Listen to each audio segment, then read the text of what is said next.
Olá pessoas, eu sou Natasha, este é o Redemunhando e hoje eu vim conversar com vocês sobre o livro que eu li para o grande desafio do Culto Booktuber de julho, para o desafio de ficção científica que foi A Mão Esquerda da Escuridão, da Ursula K. Le Guin, pela editora Aleph.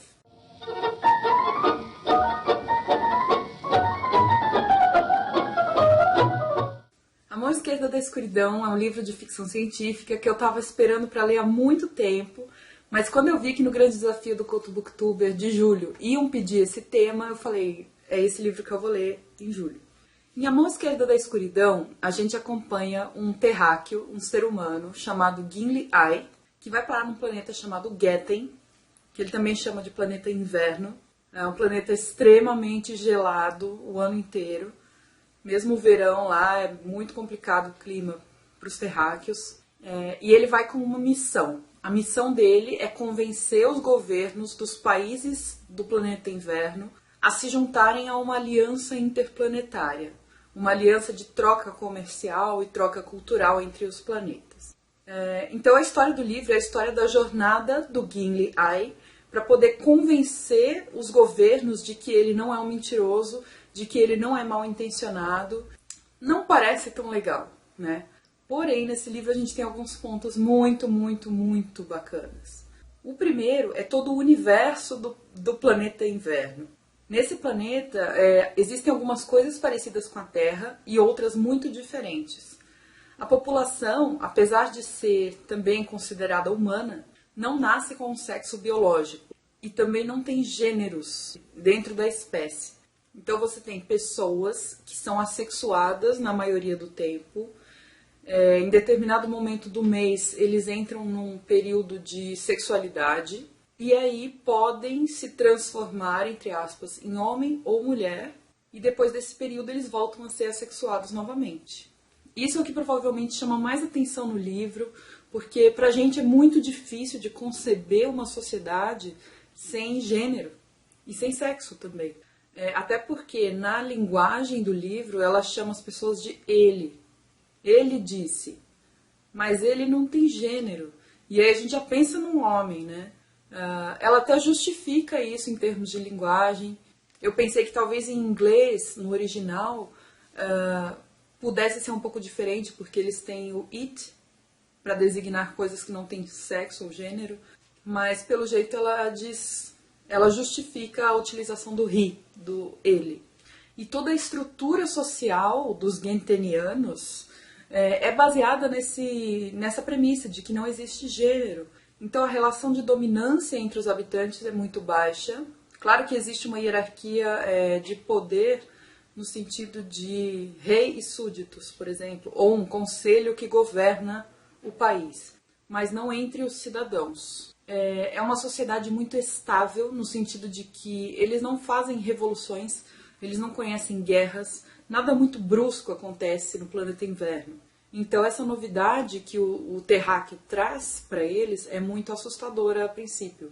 É uma mudança muito drástica. Ainda quanto à questão do gênero, existe um capítulo em que uma terráquea, que foi antes do Gimli Ai para o planeta, explica como é que funciona mais ou menos esse sistema, como é que funciona o ciclo da sexualidade dos habitantes desse planeta. E ela nota, por exemplo, que todo mundo pode ter qualquer profissão, qualquer cargo, independentemente de gênero, porque lá isso não existe. Todo mundo pode engravidar, porque no seu período de sexualidade você pode virar mulher ou homem.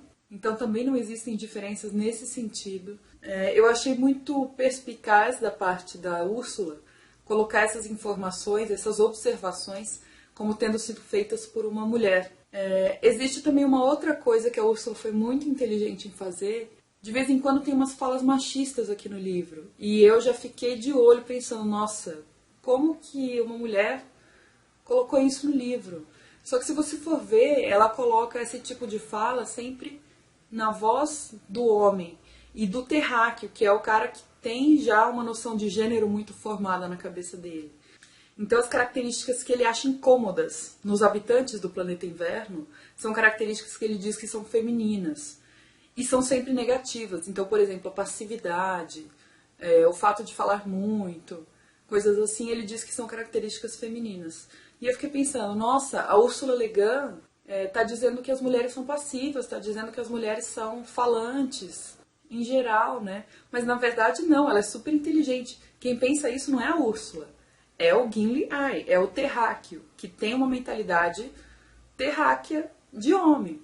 Outra coisa que fica muito patente, né, no livro são as relações de poder e toda a teia que se molda em volta disso. Então existe sempre uma hierarquia a ser respeitada, uma hierarquia de cargos dentro do governo, uma burocracia muito sólida e muito intrincada. O livro ele não tem um narrador único, embora o nosso protagonista seja esse terráqueo, Gimli Ai. Então a gente tem vários capítulos em que o Gimli Ai conta a quantas andam as negociações para a aliança que ele quer montar. Mas a gente tem outros capítulos contados por habitantes locais, principalmente uma pessoa chamada Straven, que vai se tornar um companheiro do Gimli Ai numa determinada aventura que ele vai ter que passar aqui no livro. A gente tem os relatórios de pessoas que já vieram, pessoas terráqueas que já vieram para o planeta Inverno, como o caso dessa moça que descreve a sociedade andrógena. Tem também algumas lendas, alguns mitos do planeta Inverno que são muito legais. Então, é uma variedade grande. É como se ela tivesse compilado alguns documentos e colocado para formar um livro, de maneira que o leitor montasse na sua própria cabeça esse universo que ela cria. Aliás, eu achei muito inteligente, de novo, da parte da Úrsula, ela não explicita tudo para o leitor de uma vez. A gente entra no mundo como se a gente tivesse sido jogado lá, a gente vai ter que lidar com algumas palavras que a gente não conhece, alguns títulos que a gente não conhece, alguns conceitos que a gente não entende. É tudo meio estranho no começo, sabe? E essa sensação de estranhamento é proposital. Ela quer que o leitor se sinta como um estrangeiro, né? Ou como um imigrante dentro desse novo mundo tão diferente. Então o leitor se sente um alienígena dentro desse planeta. Existe um clima um pouco misterioso em determinadas partes do livro. Então a gente tem, por exemplo, videntes. Eles têm uma expressão nesse planeta que é Nuzuth, que significa não importa. Tipo, você não precisa explicar tudo. Pode deixar algumas coisas encobertas ou no mistério, isso não importa. E tem uma frase que eu achei muito boa que também é: o admirável é inexplicável. Então você não precisa explicar tudo.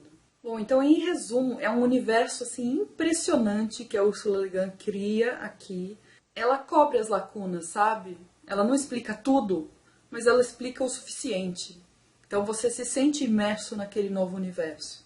É um universo complexo, mas é coerente e ele também é verossímil. Ele é palpável, assim. Você sente que ele faz sentido. Ele traz reflexões sobre papéis de gênero, sobre nacionalismo, sobre xenofobia, civilização, primitivismo, progresso, sexualidade. Tem até uma analogia com o campo de concentração aqui dentro. Então, assim, é um livro extremamente rico. A linguagem da Úrsula eu achei muito interessante, porque é uma linguagem que traz essa riqueza e, ao mesmo tempo, eu achei que ela fica na cabeça. Assim, eu não esquecia o que já tinha acontecido, sabe? Eu consegui ler, porque eu sou meio esquecida. Se a pessoa escreve de um jeito efêmero, eu acabo esquecendo alguns detalhes, nomes e tal. E nesse caso não aconteceu isso comigo. Então, basicamente, é uma história sobre a humanidade, e é uma jornada de autoconhecimento desse terráqueo, que é o Gimli Ai. Existe uma negociação, existe uma fuga. Então, assim, você tem um pouco de ação, embora grande parte do livro seja descritivo, sim. Vai ter gente que vai achar o livro lento, mas eu adorei. Eu achei, assim, na medida do que eu gosto. E uma coisa que eu esqueci de falar é que na introdução a Úrsula fala sobre ficção científica. E eu recomendo demais que essa introdução seja lida. Ela fala de maneira brilhante qual é a relação para ela entre ficção científica e realidade. Então, recomendo muito para vocês a leitura da Mão Esquerda da Escuridão, da Ursula K. Le Guin. E eu agradeço a Lua pela indicação. Eu vou deixar aí embaixo o vídeo que a Luana, do Abstração Coletiva, fez sobre o livro. Ela é uma das pessoas mais empolgadas com esse livro, mas com razão, o livro é excelente. Quem propôs o desafio de ler um livro de ficção científica foi a Bárbara, querida Bá, do canal Lábios de Letras. Aliás, obrigada por ter proposto esse tema, porque me permitiu ler esse livro maravilhoso. O link para o canal da Bárbara está aí embaixo. Se você não sabe o que é o grande desafio do Culto Booktuber, tem vídeo meu explicando, eu vou deixar o link aí embaixo também. E o nosso grupo no Facebook, onde a gente onde a gente conversa sobre alguns livros e os temas dos desafios, tá? E deixa um joinha aí pra mim se você gostou do vídeo, tá bom? Um beijo, até o próximo. Tchau!